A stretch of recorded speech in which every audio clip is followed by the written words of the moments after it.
Selamat datang di Siniar Masanta bersama saya Rini Febriani Hauri. Telah hadir di studio Bapak Wakil Kepala Madrasah Sanawiyah Negeri 3 Kota Jambi, Pak Rajab Nasution ya. Gimana kabarnya Bapak? Baik, Ustazah. Oh ya, baik ya Pak ya. Alhamdulillah. Pak Rajab, ini waka di bidang kurikulum ya Pak? Iya, betul. Iya Pak, ini saya mendapat kabar burung bahwasanya sebentar lagi Pak Rajab akan pensiun. Ini kalau boleh tahu Pak, tanggal berapa Pak pensiunnya? Eh, Sesuai dengan usia, itu kalau guru pensiunnya itu 60 tahun, maka saya jatuhnya itu di pensiunnya itu pas di tanggal 1 Desember 2024, Ustazah. Oke, Alhamdulillah nanti sampai umurnya nanti. ya Alhamdulillah ya Pak ya. Jadi kalau pensiun guru itu berarti Bapak lahirnya di tanggal 1 Desember. Kalau saya lahirnya itu di tanggal 9 bulan November tahun 1964. Karena pensiun itu bukan tanggalnya tapi bulannya yang Oh dihitung. bulannya, Maka heeh. jatuhnya tanggal 1 Desember 2024 untuk pensiunnya. Iya berarti harus dihabiskan dulu bulan November itu Pak ya. Ya. Terus 1 Desember nanti berarti sudah purna tugas gitu Pak ya. Iya, betul. Ini Pak, kira-kira Pak setelah pensiun nanti, setelah purna tugas, Pak Rajab mau kemana nih? Ya, insya Allah kalau masih sehat itu mungkin istirahat dari dunia pendidikan. Mungkin untuk dunia pendidikan itu hanya untuk membina anak kandung sendirilah dengan keluarga yang lain, mungkin keponakan atau yang lain. Kalau di dunia madrasah mungkin akan berhenti total. Iya, emang anak kandung Pak Rajab ada berapa Pak? Ada yang masih kecil Pak? Ya, kebetulan itu ada dua anak saya, yaitu perempuan dua-duanya. Yang satu sudah hampir menyelesaikan kuliahnya, yang satu masih kuliah di Unja pada Fakultas Keguruan dan Ilmu Pendidikan pada jurusan Pendidikan Ekonomi. Yang saat ini itu berdasarkan kurikulum Merdeka yang baru di perguruan tinggi itu ada magang dalam jangka 1 semester. Maka sekarang anak tersebut itu melaksanakan magang di salah satu SMA negeri di Kota Jambi. Baik Pak Rajab, ini saya Ya, baru 1 tahun di sini dan Pak Rajab sudah mau pensiun aja. Jadi saya merasa ini terlalu cepat gitu Pak ya. Eh, karena selama ini bagi saya itu Pak Rajab tuh banyak memberikan inspirasi dan juga waka kurikulum di madrasah itu adalah jantungnya sekolah gitu Pak. Nah ya, sebelum kita lebih dalam membicarakan tentang pekerjaan Bapak nih, saya ya. pengen tahu kira-kira menurut Pak Rajab apa nih pandangan Bapak tentang MTS Negeri 3 Kota Jambi ini Pak? Ya, MTS Negeri 3 Kota Jambi, yaitu di dalam pelaksanaan proses pembelajarannya itu yang sering disebut itu di bidang kurikulum atau ada juga istilah yang lain itu di bidang akademik. Itu kita berjalan sesuai dengan relnya, yaitu relnya itu adalah selalu regulasi. Regulasi di bidang kurikulum itu yang kita pakai itu biasanya ada dua. Yang pertama kurikulum yang regulasinya itu yang berasal dari Menteri Pendidikan. Kemudian yang kedua itu karena kita berada di Kementerian Agama, maka ada mata pelajaran yang kurikulumnya itu yang regulasinya yang berasal dari Kementerian Agama Pusat. Maka itu yang akan dilaksanakan dua-duanya. Keduanya itu adalah rel bagi kita. Itulah yang harus kita laksanakan, itulah yang harus kita capai, yang itulah kalau tidak tercapai yang akan kita evaluasi. Mudah-mudahan nampaknya MTS Negeri 3 tidak ada kendala di dalam pelaksanaan kurikulum tersebut. Itu siswa kita itu mendapat ilmu sesuai dengan kurikulum yang terupdate yang terakhir sekarang ini. Oke, ini kalau berbicara tentang kurikulum Pak ya, Iya, kan di Kementerian Agama ini ada kurikulum yang terbaru Pak yang iya, KMA 450 ya Pak iya kalau tidak salah 450, Pak. iya. Itu menurut Bapak gimana nih Pak kalau misalnya sekolah ini selalu update tentang kurikulum terbaru, terus apa yang menjadi kendala dari seorang waka kurikulum, Pak? Ya. Kurikulum baru ini yaitu yang regulasinya bernomor 450 tahun 2024 ini itu kita laksanakan dengan segera sesuai dengan arahan dari Bapak Kepala Madrasah, walaupun ada waktu peluang yang harus dilaksanakan bisa tahun depan karena kita adalah sebagai piloting di dalam kurikulum Merdeka, maka revisi nomor 450 itu langsung kita laksanakan dan beriringan supaya nanti tidak melenceng dari kurikulum tersebut, maka kita programkan itu pelaksanaan BIMTEK-nya sehingga terapannya oleh guru-guru di lapangan itu dapat terlaksana dengan baik dan kendala-kendala itu dapat kita hilangkan. Alhamdulillah dapat kita laksanakan, BIMTEK-nya juga dapat kita laksanakan, kemudian penerapannya juga di kelas maupun di luar kelas itu nampaknya sudah berjalan dengan baik. Karena di dalam kurikulum itu sekarang yang namanya kurikulum Merdeka revisi ini ada P5RA. Yang P5RA itu sudah berjalan, insya Allah untuk tahun ini dapat kita buat dua tema, yaitu tema yang pertama adalah suara demokrasi. Yang suara demokrasi ini yaitu dalam rangka pemilihan pengurus OSIM. Di dalam pengurus OSIM itu mulai dari tahap sosialisasi, kemudian pelatihan kepemimpinan, baru kemudian itu adalah penjaringan calon, baru nanti masa kampanye calon, baru kemudian pemilihannya, baru penghitungan suara sampai ke pelantikan. Mudah-mudahan nanti selesai di semester ganjil ini. Baik, Pak. Kalau kita kembali ke flashback, Pak ya, Ya. kira-kira Pak, Bapak itu menjadi guru sekaligus waka di MTS Negeri 3 Kota Jambi ini sudah berapa puluh tahun, Pak? Iya, kebetulan ini saya sebenarnya tidak memiliki kemampuan, cuma karena didukung oleh guru-guru yang hebat seluruhnya di MTS Negeri 3 ini, maka dapat terlaksana semua program-program dari Kepala Madrasah dan kemudian program dari Wakil Kepala Madrasah itu dapat terlaksana dengan baik. Itu kalau tidak salah, saya mulainya tahun 2006. Maka boleh dibilang itu wakil kepala seumur hidup. Padahal saya tidak memiliki kemampuan apa-apa.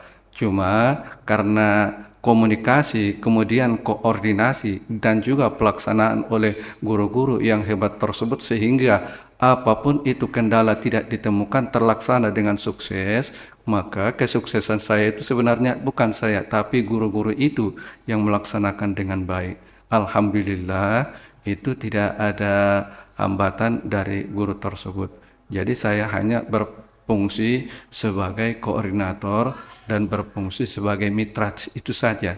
Jadi kalau bermitra kita dengan semuanya, berkomunikasi kita semuanya, ya alhamdulillah program dari kurikulum itu dan program dari kepala madrasah itu dapat terlaksana nampaknya dengan baik. Alhamdulillah. Jadi sebelum tahun 2006 itu Bapak dulu mengajar di mana dan pada saat pindah ke sini berarti sudah PNS, Pak ya? Iya, saya diangkat itu sebagai CPNS itu tahun 1993, itu ditempatkan di salah satu madrasah sanawiyah negeri di Kabupaten Tanjung Jabung Timur, yaitu tepatnya di Nipah Panjang sampai dengan tahun 2000. Pada tahun 2000 itu saya dimutasikan ke MTS Talang Bakung namanya pada waktu itu, yang sekarang namanya MTS Negeri 3 Kota Jambi, itu pada tahun 2000.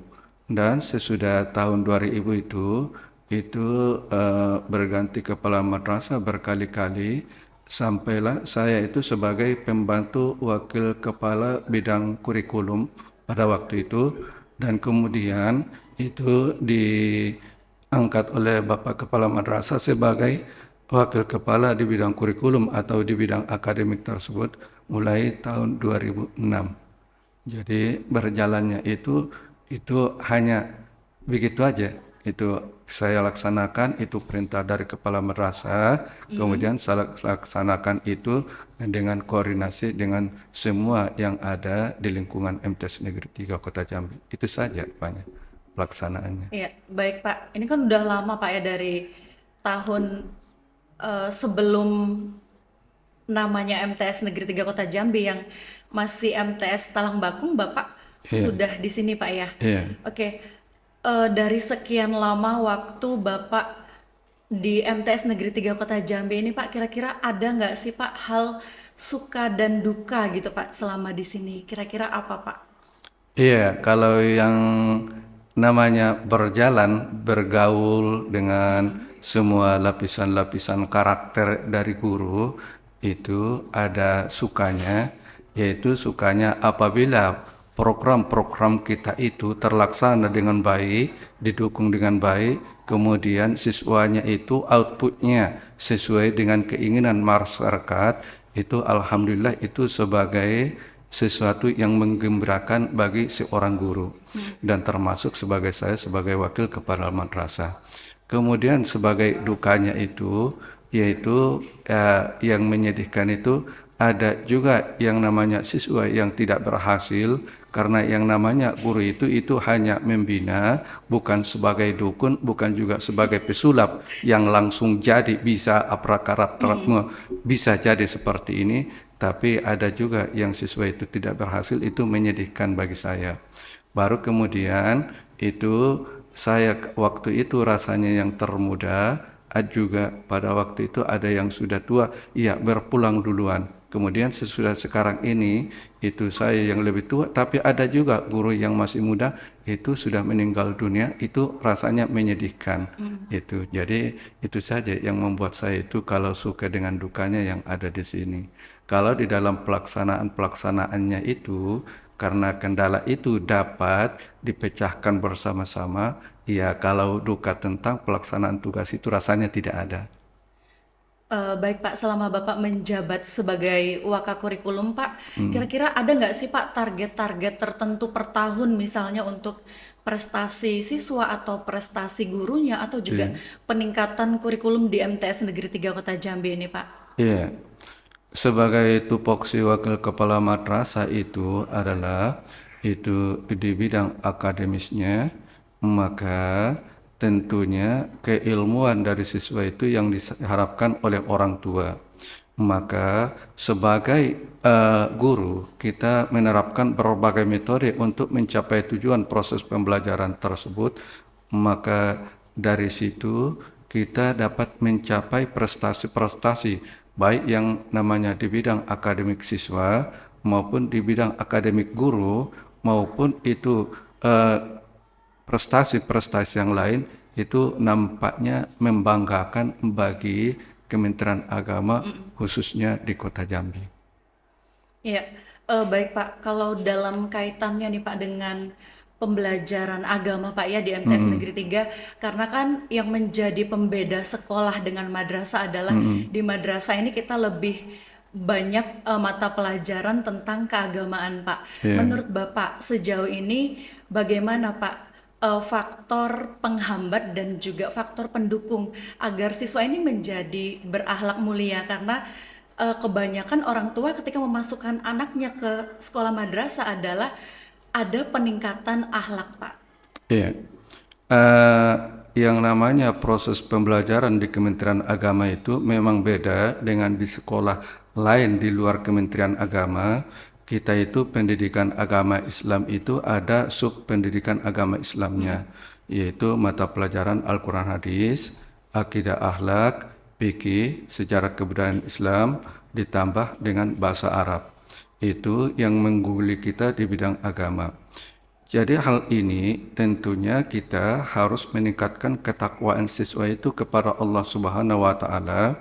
Kemudian harapan-harapan dari orang tua itu untuk menjadikan anaknya itu adalah siswa ataupun orang yang berakhlak mulia itu dapat tercapai dengan baik. Memang kendalanya selalu ada, yaitu orang tua yang terlampau berkeinginan dan mengharapkan seluruhnya itu dikelola oleh masyarakat nampaknya tidak bisa tercapai. kalau tidak didukung oleh orang tua. Contohnya adalah orang tua itu menyekolahkan anaknya ke MTS itu supaya anaknya lancar membaca Al-Quran. Kalau di sekolah madrasah itu bukan membaca, cara membaca alif batasa itu lagi, tapi itu membahas lebih dalam tentang ayat-ayat Al-Quran, kemudian hadis itu bukan seperti itu. Jadi kalau hanya proses membaca itu sebenarnya adalah tanggung jawab orang tua. Kan anak itu bisa ngaji di rumah, bisa ngaji di masjid, bisa ngaji di musola, bisa ngaji di tempat-tempat pengajian. Jadi orang tua itu kurang peduli tentang itu, dibebankan kepada madrasah, maka beban madrasah itu untuk mengajari siswa untuk belajar mengenal huruf Arab itu kendala yang sangat sulit di sini. Seharusnya anak itu sudah lancar itu membaca Al-Quran, kemudian kita hanya fokus di dalam pendalaman materi ayat Al-Quran itu, hadis itu, dan juga tentang bahasa Arab. Jadi kita tidak mengejar lagi. Maka kendalanya yang pertama di situ nampaknya untuk di bidang pendidikan agama. Jadi saran saya kepada orang tua itu jangan bebankan tanggung jawab itu sebelum memasukkan anaknya itu ke MTS, tapi mulai sejak dini orang tua itu sudah harus mengajari anaknya ejaan tulis Arab itu baik di rumah maupun di tempat-tempat pengajian, sehingga pendalaman materi itu di MTS dapat berjalan dengan lancar. Ya, baik Pak. Tadi kan kita sudah membahas sedikit, Pak, masih secuil tentang kurikulum. Nanti akan kita kupas lebih dalam lagi. Juga sudah membahas suka dan duka juga. Iya. Saya pengen tahu nih Pak, kan Pak Rajab sudah lama di sini Pak ya, mungkin juga sudah menganggap MTS Negeri 3 Kota Jambi sebagai rumah kedua. Sedih nggak sih Pak mau pensiun Pak? Ya, dikatakan juga sedih ada, kemudian rasa bangga ada. Kenapa begitu ada rasa sedih? Rasanya kemampuan kita itu untuk melaksanakan tugas itu masih ada, semangatnya masih ada. Kemudian itu ada rasa gembiranya juga. Kenapa ada rasa gembiranya? Umur itu juga sampai melaksanakan dengan tuntas itu sampai di waktu yang sudah diregulasi oleh pemerintah yaitu 60 tahun. Jadi umur kita sampai 60 tahun itu alhamdulillah itu adalah suatu rasa bangga.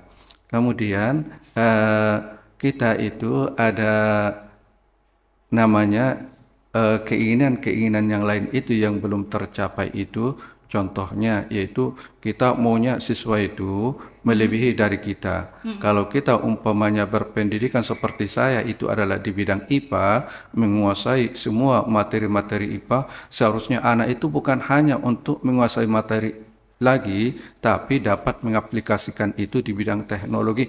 Itu yang kita inginkan itu yang seharusnya lebih hebat siswa itu daripada gurunya. Mudah-mudahan ini tercapai, tapi pada waktu di saya nampaknya belum sepenuhnya tercapai.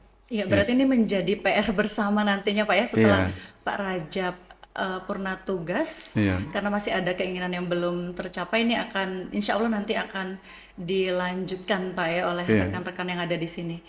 Kemudian Pak, kira-kira ada nggak sih Pak satu momen yang paling membuat Pak Rajab akan selalu ingat dengan MTS Negeri 3 Kota Jambi, selain tadi mungkin hubungan antara siswa, juga mungkin hubungan antara Pak Rajab dengan guru, atau mungkin bahkan dengan warga sekolah yang lain seperti eh, penjaga kantin, atau juga mungkin di bidang kebersihan ada Bang Heri Pak ya. Ya, gimana Pak? Ya, yang itulah kalau kita di dalam berkomunikasi, bergaul dan sebagainya itu yang ada kendala itu ya kendala itu dapat dipecahkan bersama. Kalau dapat dipecahkan bersama, kemudian kita laksanakan dengan baik, baru kemudian ketercapaian itu dapat kita tuntaskan sesuai dengan target-target awal, itu kan sesuatu yang membanggakan, sesuatu yang menjadi kenangan pada waktu saya sesudah purna tugas nanti.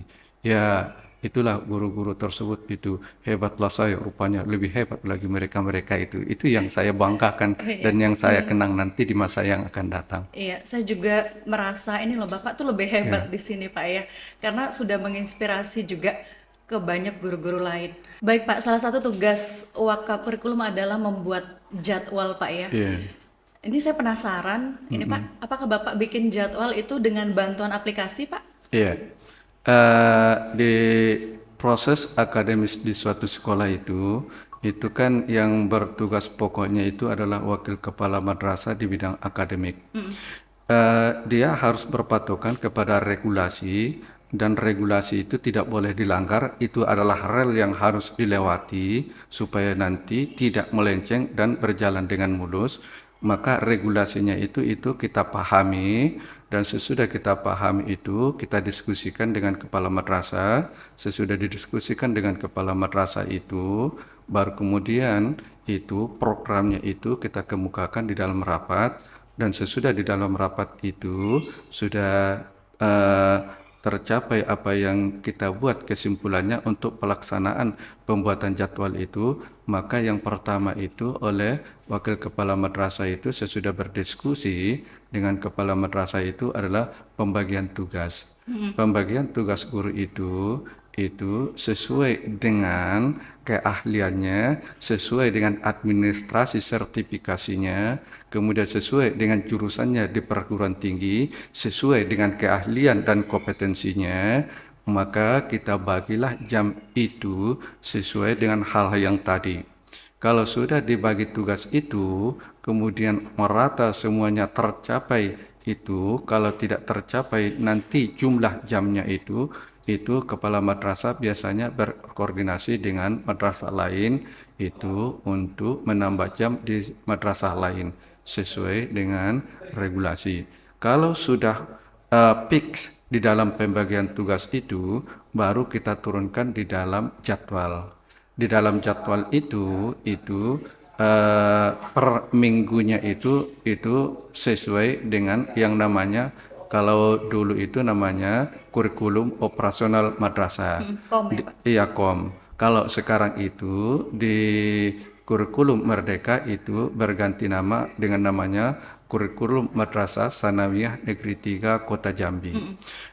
Di dalam kurikulum itu disebutkan di situ itu struktur kurikulumnya sudah ada, kemudian itu tidak melenceng dari situ, kita susunlah itu jadwalnya.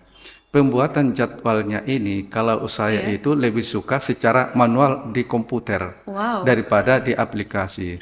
Karena kalau di aplikasi itu keinginan kita itu tidak akan bisa dibuat. Contohnya yaitu kita di Madrasah Sanawiyah Negeri 3 ini shelter itu tidak ada.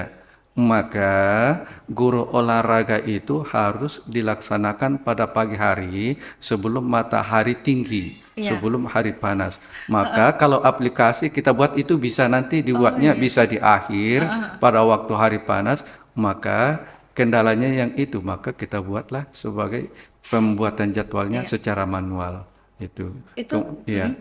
Jadi itu, jadi kendala aplikasi itu nanti diatur sendiri. Kalau di secara manual kita atur sendiri. baik. Iya. Itu Pak aplikasinya memang sudah disediakan atau bagaimana Pak? Ya, kalau aplikasinya itu kita buat sendiri secara manual itu di komputer, baru kemudian itu sesudah kita atur semuanya, maka kita lihat ada tak yang tumburan. Kemudian kadang-kadang kan ada kendala pada suatu waktu nanti itu seperti ada guru itu yang berhalangan hadir itu bisa digantikan oleh guru yang lain. Yang paling penting itu adalah yang kalau bisa diatur di dalam pembuatan jadwal itu di dalam satu mata pelajaran yang membutuhkan laboratorium seperti IPA dan komputer itu kita atur di dalam jadwal tidak bertumburan antara guru yang satu dengan guru yang lain supaya dapat memanfaatkan ruang laboratorium itu. Tapi karena kita kelasnya itu sangat banyak, maka pengaturan itu tidak bisa. Akhirnya antara guru yang satu dengan guru yang lain itu bersamaan waktunya, maka kepala lab komputer maupun kepala lab IPA itu membuat jadwal tersendiri lagi. Jadi jadwal mata pelajaran berbeda dengan jadwal di praktek di laboratorium, baik laboratorium IPA maupun di laboratorium komputer.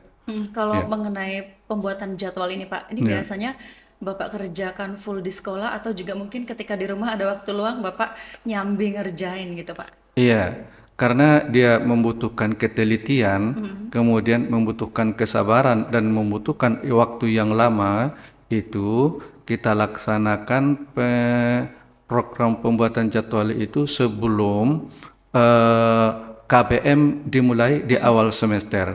Maka sebelum di awal semester itu kan itu dalam keadaan libur, maka biasanya saya kerjakan itu di rumah.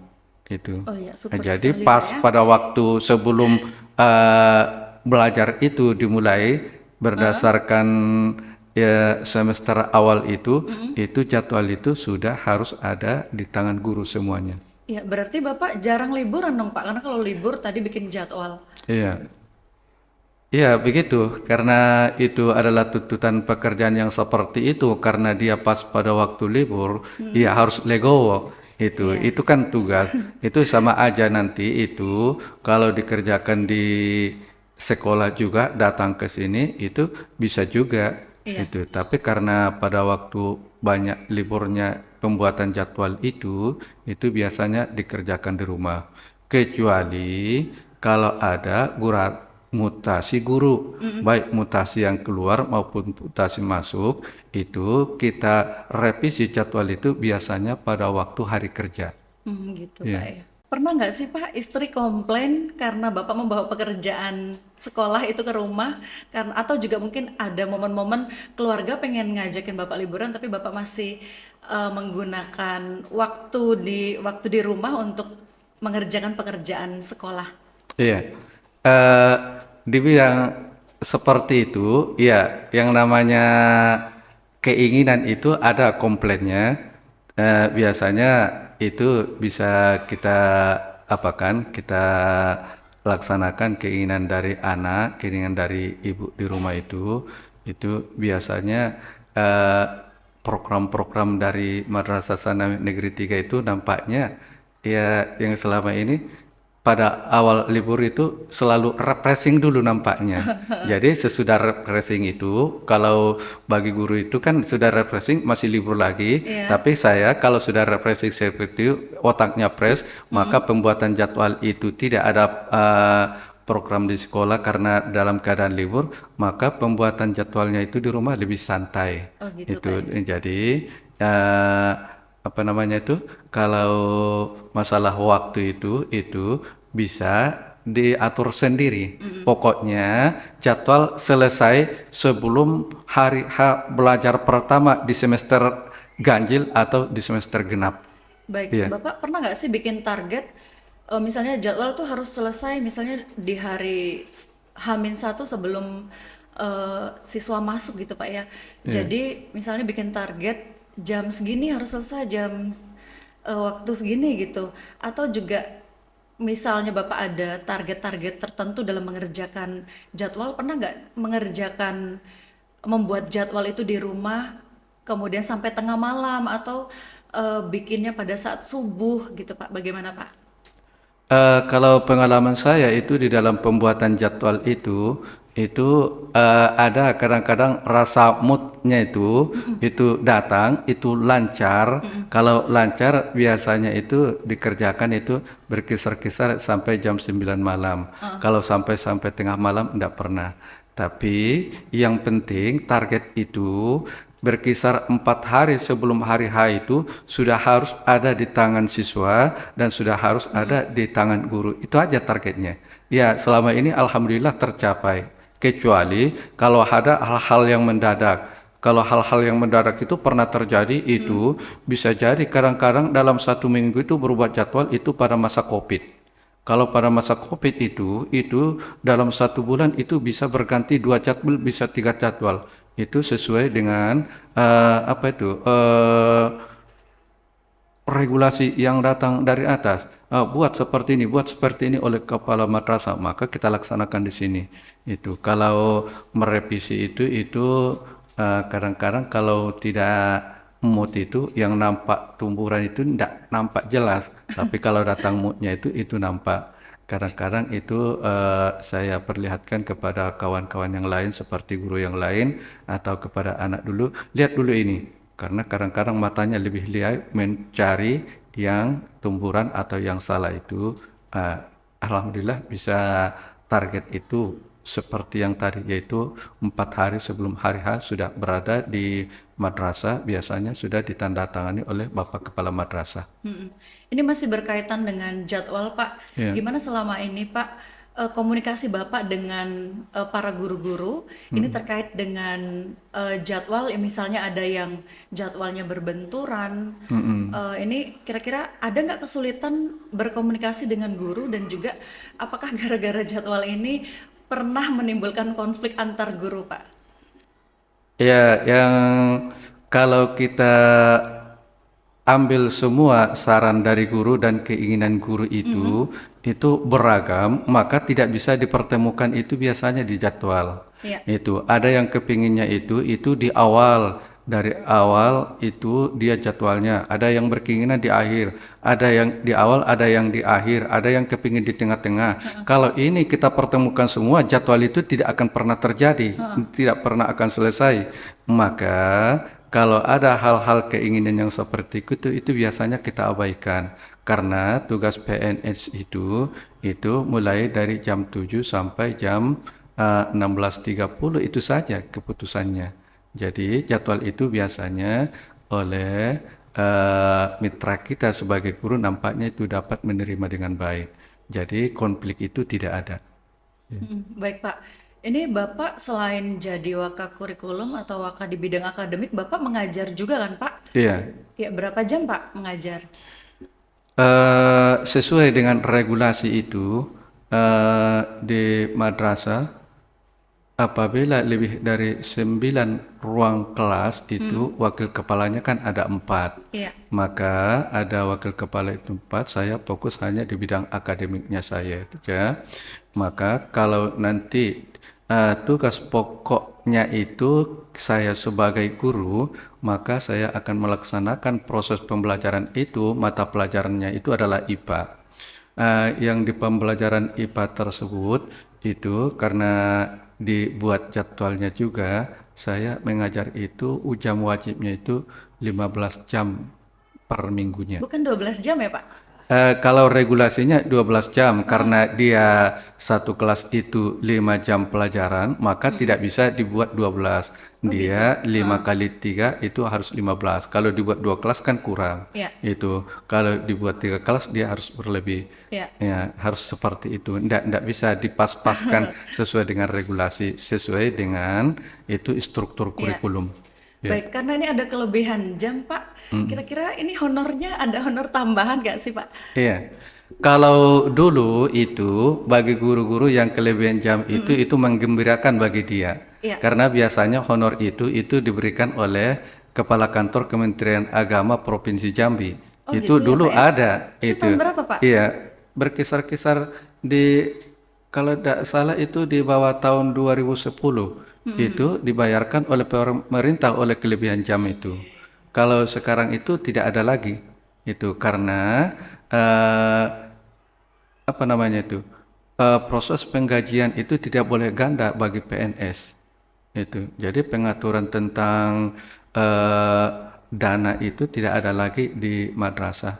Jadi kelebihan jam itu tidak dibayarkan lagi oleh pemerintah, karena tugas pokok guru itu 24 jam sampai 40 jam. Jadi 24 itu dia berlebih, itu tidak dikatakan berlebih karena sampai dia 40, maka tidak Oke. dibayarkan. Baik, Pak.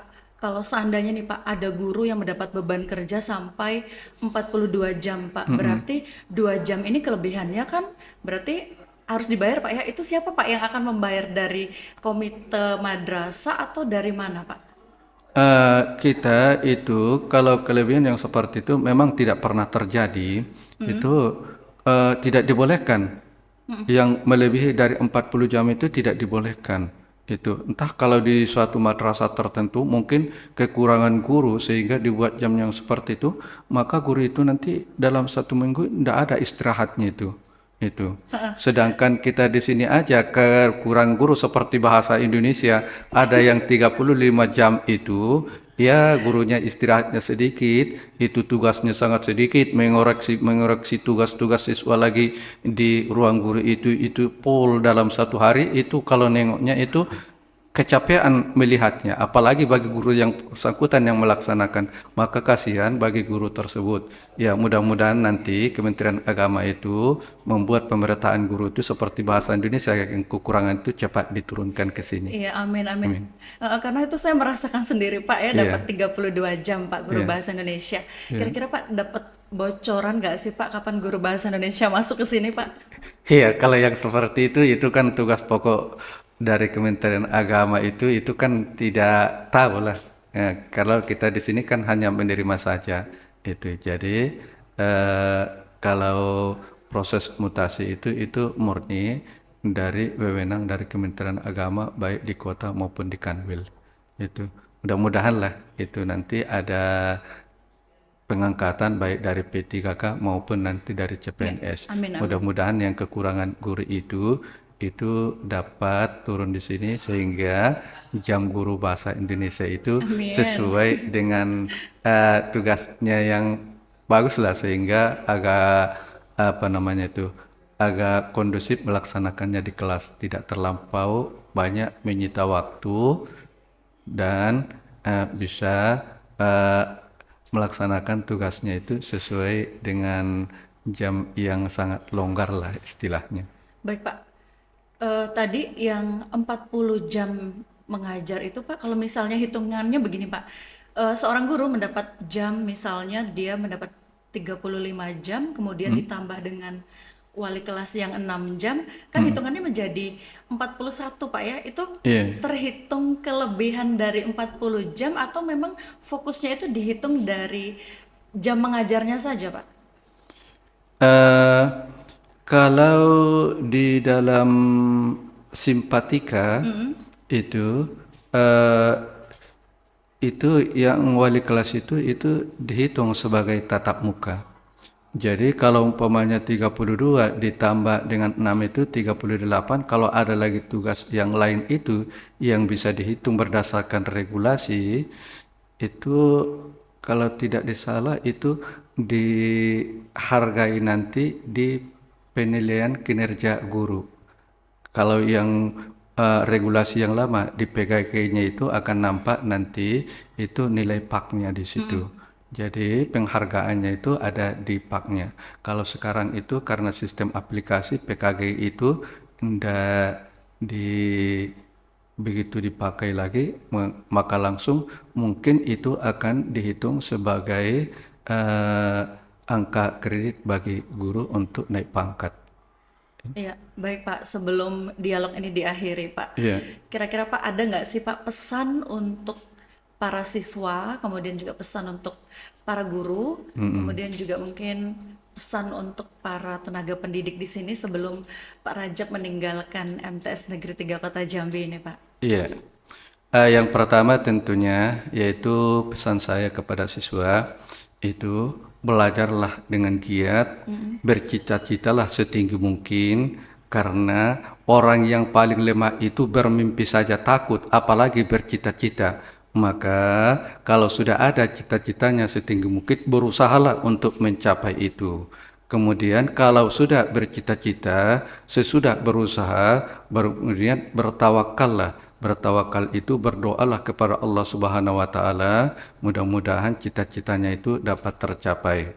Kemudian kepada guru sebagai mitra kerja saya itu sebagai guru, sebagai tenaga pendidik itu kalau di dalam hadis itu adalah suatu pahala yang tidak pernah habis-habisnya.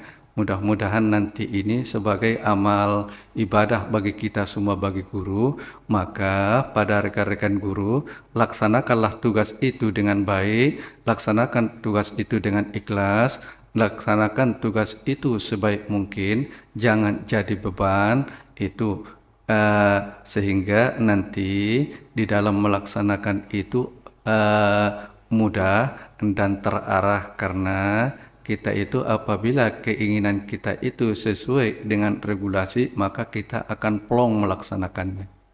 Itu saja pesannya. Ya, baik Pak, kami mengucapkan terima kasih banyak atas bincang-bincang ini Pak ya.